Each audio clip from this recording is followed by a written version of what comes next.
are the knee drive and the pullback. The knee drive, well, let me back up a little bit. Why do I say that these are two main exercises? The movement of the thigh forward and the movement backward use up 80% of the energy. And also, they contribute, and because of this, they also contribute a lot to the force. When you drive the thigh forward, it's coordinated with the push-off of the opposite leg. So it's more momentum being thrust forward. See, and that's what increases the speed. When you're bringing it back very fast and powerfully. When the foot hits the ground, major reaction force, it lowers the muscles, explode back up. Right. But while we're on this, is very interesting. It's the hamstrings that drive it back. Hamstrings are not involved in the push-off. But mentality with many people is that it's involved in the push-off. And if you're trying to do this with both, that's where typically you get a hamstring injury. So driving it back, there's your third one, or second one. Then the ankle for the push-off. Quads are not involved in the push-off. And nor are the hamstrings or the glutes. Awesome. Only in the pullback. Awesome. Now, feet are the a big button for me as well, and Dr. Yesus recommends this new strategy. It's actually called Barefoot Science, and it helps develop your strength of your feet slowly with progression, and you could purchase this on his website. Tell us a little bit about these inserts and how come you like them. Okay, I've known about the company for many years. They did extensive research on the foot and how it functions and how it could be strengthened and made more effective. In all of our movements, like even when we talk about jumping, the foot plays a role. You have a normal arch. This would be your arch. When you're jumping down, it flattens out. See, there's the cushioning effect. Right. It doesn't just drop. Right. It flattens out. And then it has to come back up again. But if you're flat-footed, it doesn't happen. But even with a flat-footed person, they have a little bit of give. Right. But let's say if you are flat or if you're having foot problems, many times people have knee problems. Well, it's not necessarily the knee. The problem could be the feet causing the knee, or the hip, and in some cases the lower back.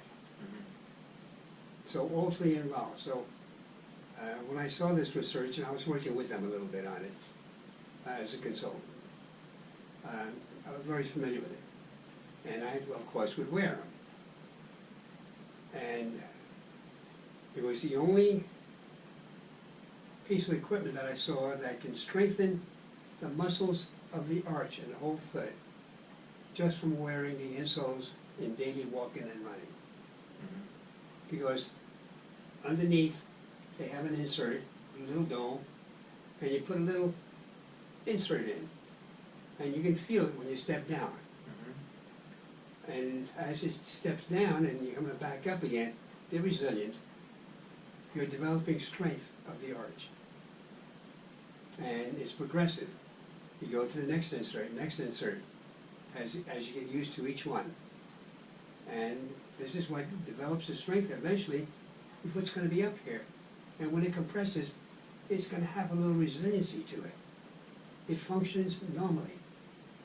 With a regular insert, especially the hard inserts, they hold you in position. Nice position to be in, Right. but it's not allowing the foot to function. Yeah, and absorb. Yeah. And it's the base for all your, with an athlete, this is why it's so important. You have to stand on them. This is your base. You need a foundation. Yeah, definitely. So it's very important to have those feet well developed. Excellent. Key. Yeah, well, it sounds fantastic. I want to test it out for sure and see that. I mean, I've grown up with explosive running, explosive basketball, and those early on books that you had, and they're just fantastic. So I love them all. And so no, all his products are just Dr. Yestis approved. So we want to be able to get those and reap the benefits of them. So talk to us a little bit about core strength. I mean, everyone talks about core. Probably it's even not talked about even enough in a lot of ways as well. So give us your take on it. It's a good, yeah, it's such an interesting topic. First, there are many misconceptions of the core. Let's limit it mainly to the hips on up. That means the abdominals and the lower back muscles. If you take a look at most exercises for the core, they're all abdominal exercises. How many exercises do you find for the back? There are hardly any. And most of them may consist of, let's say, lying on the floor and raising your butt. They say that's for the hamstring, so I shouldn't even say that. I use it for the lower back. Most people use it for the hamstring. Or the cat, whatever they call it. See, they get these crazy names, which I don't like. I call it the cross-body lift. Right. You're on all fours, raise the right arm, raise the left leg. Mm-hmm. See, now you're developing the muscles of the lower back. Yeah. But you develop them in a static position. Now that's good if you're going to stand very tall all the time and not bend or anything. Right. But we don't do this in everyday life. We got to bend over. Got to stand up. Right. Got to twist. Got to turn. So those exercises are of limited value. There's only one exercise that I know of that strengthens the lower back muscles, and that's the back raise. Now, many people in the sports world, here's where we get confusion. And I may be responsible for this exercise called the back raise. And I developed this when, years ago, I had a bad back, which would go out on me every once in a while. And it hit me once where I slept on a couch all night. Now when I woke up, I couldn't move. I had a struggle to get there. But anyway, it was the last day of school. I had to get there. But as soon as I was done there, went right to the doctors, and he took me right to the hospital. And they said, well, we're going to have to operate. We'll have a neurosurgeon come in and talk to you tomorrow or something like that. And I'm lying there and thinking to myself, what do I need a doctor for? I know more about the lower back and what's needed than a doctor does. Doctors don't know anything about the muscles. You know, they know about the muscles, but not in terms of strengthening them, doing something without surgery. So the next day when the surgeon came by, I said, no, get out of here. I'm getting out of here. Sign me out. No, you can't move. I said, like hell I can't move. I'm going to move. So, and I said, it hurt. Yeah. But I got home and I said, look, there's one exercise. The erector spinae muscles are involved for moving when you're bent over at the waist. Right. Waist, yeah. Yeah. And then back up again. That's the key. So I went home. When I got home, I can move a little bit. Gradually, after a few days, it subsided and I can get around. But I got an old tire tube, which most people don't know today. Got a tube, cut it in half, nailed it to both sides of my workbench. Then I put my feet under the rubber tubing, hung over the edge of the bench, you know, with the waist, with the axis at the waist. Right. Then I would rise up and come down again. Now I was developing the lower back muscles through their full range of motion. All the way up and all the way down. Never had a back problem after that. Fantastic. So that's what strengthening could be. But that's the key, I think, to the core, not the abdominals. The abdominals are not support. They're not support muscles. The erector spinae, I'm trying to think of the term, it eludes me right now. part of the extensor muscles, the posture muscles. Right. They're the ones that hold you up.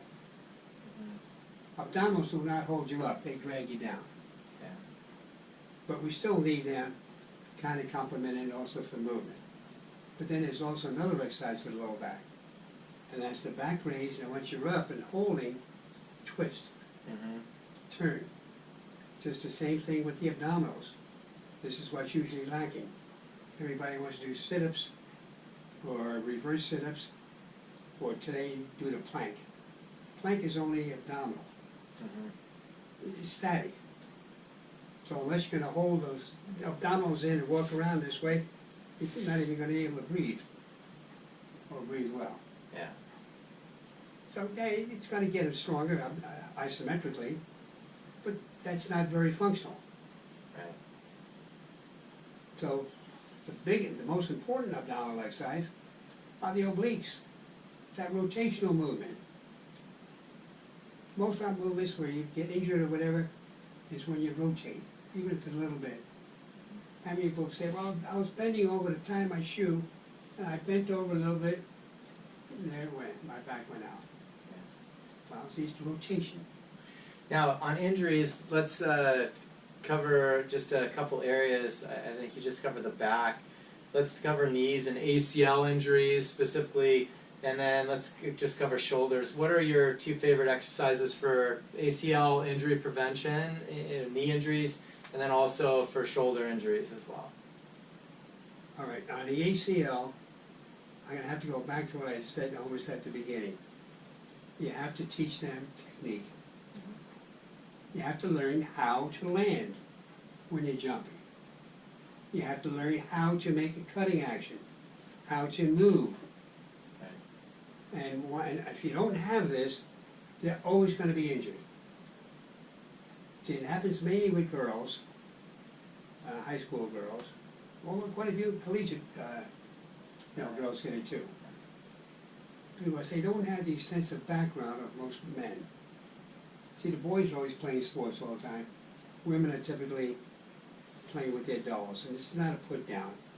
But you take a look at the average girl in the very early years, they're playing with dolls and so on, which is great.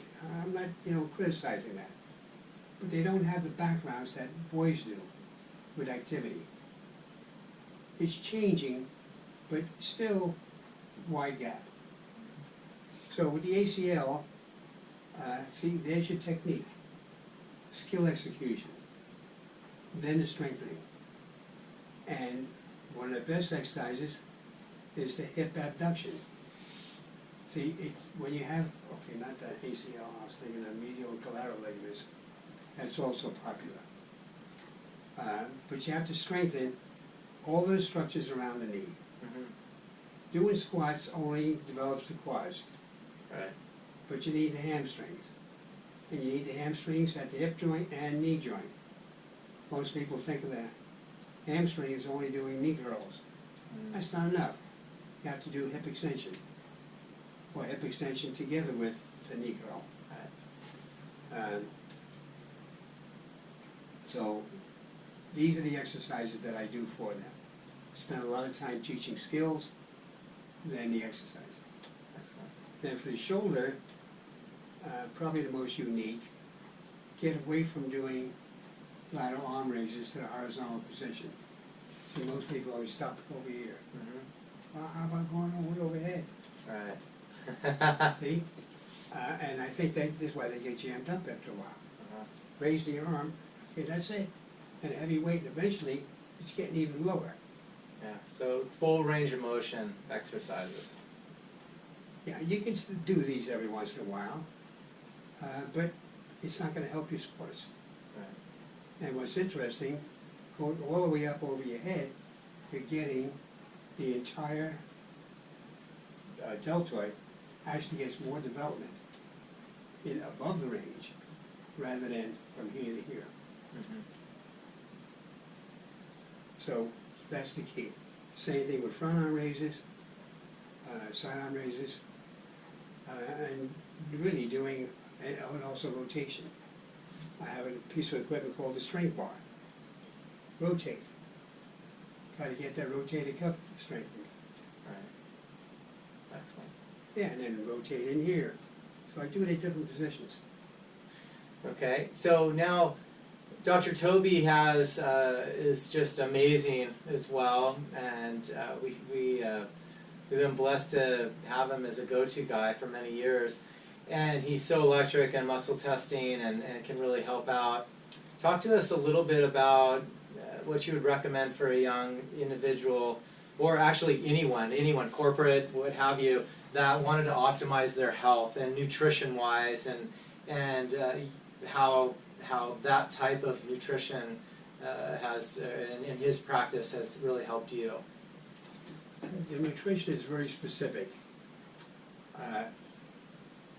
He deals with, let's say if I have a problem on something, like in my case, I can't breathe, so I've had asthma, and he's worked on it where I'm asthma free for a while, but it's back again, as you can probably hear me right now. But he'll take a look now, what's causing it? See, it's not like what can I give you, but what's causing it? Then when I find out what's causing it, like he might say, well, it's toxicity.